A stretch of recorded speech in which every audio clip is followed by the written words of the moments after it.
Hey everyone, welcome in. Today we're taking a deep dive into affiliate marketing. Finding that perfect niche. Exactly. We actually just came across a podcast episode all about it. Oh, cool. Yeah, and it really got us thinking about how this business model, it's not just about being like a big influencer. Right.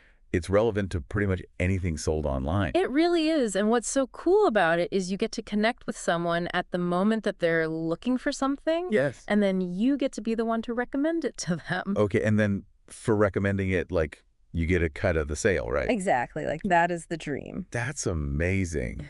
So the podcast episode that we're looking at today, Yeah. they called it Finding Your Niche, Yeah. which is basically like your own little corner of the internet. Like, you're not trying to appeal to absolutely everyone. Absolutely not. You're just trying to appeal to the folks who are really into what you're offering. Right. It's like if you think about like a really well curated like boutique shop versus just going to like a giant overwhelming department store. Right. You know, you're going to find your people there if they're into the same things that you are. I love that. And I would imagine by being more focused, that makes your efforts way more effective. For sure. Because you're reaching the right audience. Exactly. And effective in this case means more sales. Yes. Because the podcast that we're looking at, they said that a well-chosen niche often leads to way higher conversions. For sure. But what is that connection there? Why would having a niche make people more likely to buy something from you? I think it comes down to trust and authority. So if let's say you're looking for advice on like restoring antique furniture, for example, Okay. are you going to trust like a general DIY blogger or someone who specializes in antique restoration? Right. And has been doing it for years and years? I'm going with the specialist. Right, exactly. So how do we become that person for our niche? This is what's so cool about this podcast episode, Okay. is that they laid out a 5-step process for finding your niche. Amazing. And this isn't just theoretical stuff. This is actually based on what is working for successful affiliate marketers today. Oh, wow. Okay. I am ready to hear it. Hit me with step one. Okay, step 1, pick something that you like. Oh, come on. Yeah. That's too easy. Yeah, it sounds really simple. Okay, but it makes sense though, right? Yeah. Like this podcast, they talked about focusing on your hobbies. Yeah, your passions. Things you already enjoy reading about. Yes. Things that you're already interested in. It shouldn't feel like a chore at all. It shouldn't feel like work. Exactly. Exactly. So yeah, so pick something you like, but there's got to be more to it. Well, you do have to make sure there's an audience for it. Okay. So think back to our antique furniture example. Okay. There's passion there, but like, is it too narrow? Right. Like, what if I'm the only one who wants to know how to reupholster a Victorian fainting couch in velvet? Right. Like, maybe I'm the only one. Yeah, maybe you're the only one with that very specific Right. passion. Okay, so you kind of have to balance the passion with the demand? Exactly. And that's actually step 2. Okay, so how do you measure demand for something? Do I just like stand on a street corner with a sandwich board? You could. Or is there something a little bit more sophisticated? Thankfully, there are more sophisticated tools out there. Yeah. So the podcast episode talked about using things like Google Trends to see like what are people actually searching for online. So you can literally see how many people are interested in a topic. Exactly. You can see all sorts of stuff. And it's really interesting. Like you can see search volume growth over time.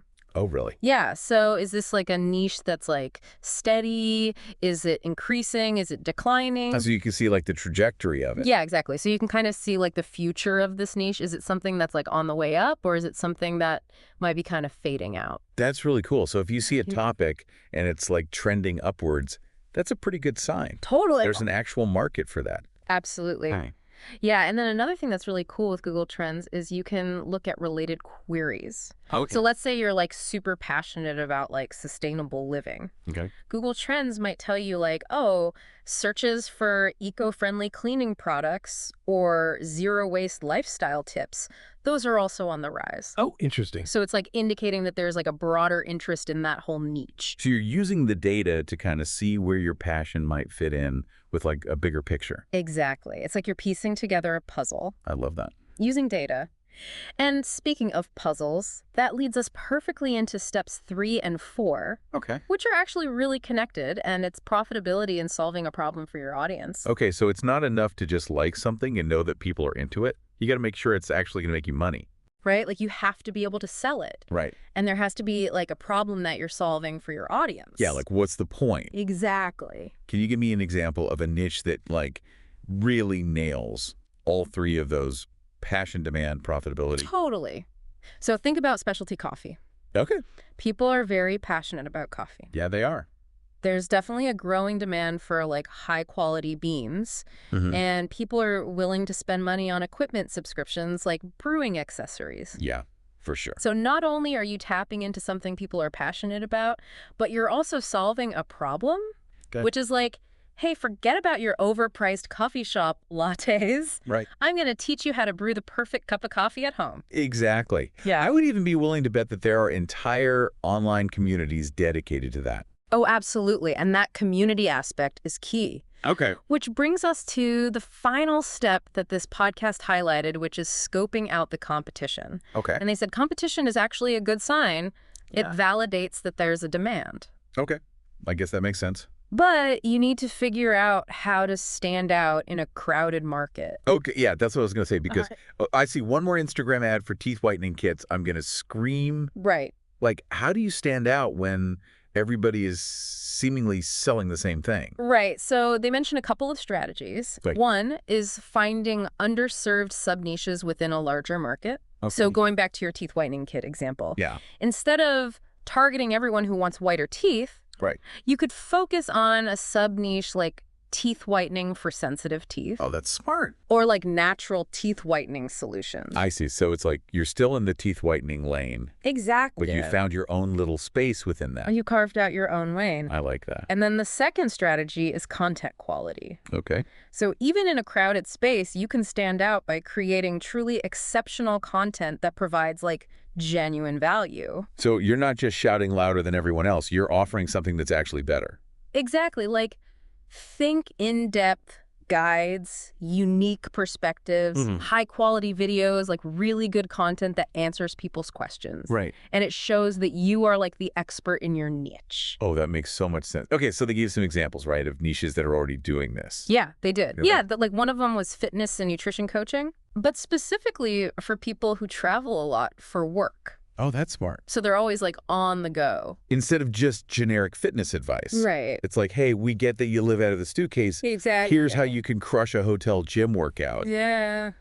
And not like eat terribly when you're at the airport. Exactly. And like they're probably so busy they don't have time to like Right. figure all this stuff out on their own. They need someone to just tell them exactly what to do. Yes, exactly. Oh, I like that. Okay, what was another one? Another one was online courses teaching people how to renovate their homes. That's a good one. Yeah. Because people are always going to want to fix up their homes. Always. And now they can learn how to do it from actual experts without having to like leave their house. Exactly. And it's like all those home renovation shows are so popular. Yeah. So you know people want this information. Exactly. Like you don't have to reinvent the wheel. You can tap into stuff that people are already interested in and then just find your little niche within that. Okay, so what if I pick a niche and like it just flops? Right. Well, that is where like the testing comes in. Okay. Like they really emphasize that finding your niche isn't like a one and done thing. Okay. You're going to have to try some stuff out. Okay. See what works. So don't quit my day job just yet. Yeah, don't do that yet. Dip my toes in first. Exactly. Dip your toes in first. Create some content, whether it's like blog posts, videos, social media updates, Okay. and then see like how does your target audience respond? Are they engaging with it? Yeah. Are people clicking on my affiliate links? Exactly. Okay, so it's like a pilot episode Totally. for your business. Yes. Okay, I love that. And the cool thing about online is if something's not working, you can always switch it up. Right. Like you can pivot to a different niche. Oh, this is so smart. It's really cool. Okay, so it's not as simple as we thought. It's not as simple as we thought. Like you said, there's actually a lot of strategy that goes into it. It really is. And it's like finding that perfect niche is about so much more than just Yes. finding something that makes money.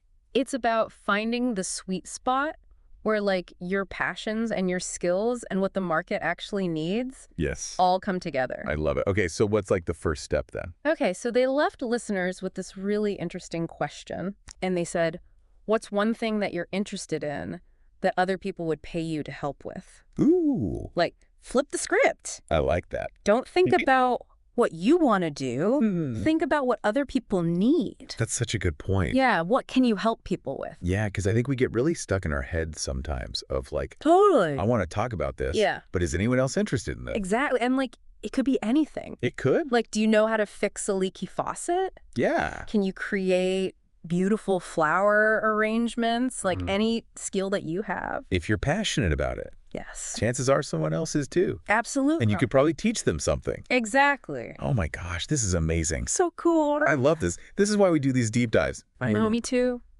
We just go so in depth and we learn so much. Every single time. So we've gone from like, what even is affiliate marketing? Yeah. To now we have like a roadmap to finding our perfect niche. Exactly. And don't be afraid to just try some stuff. Yes, experiment. It happens. Get messy. Yes, have fun with it. And if you find any cool podcast episodes that we should cover, yes, please send them our way. let us know. We are always looking for new stuff to explore. Always until next time, happy learning.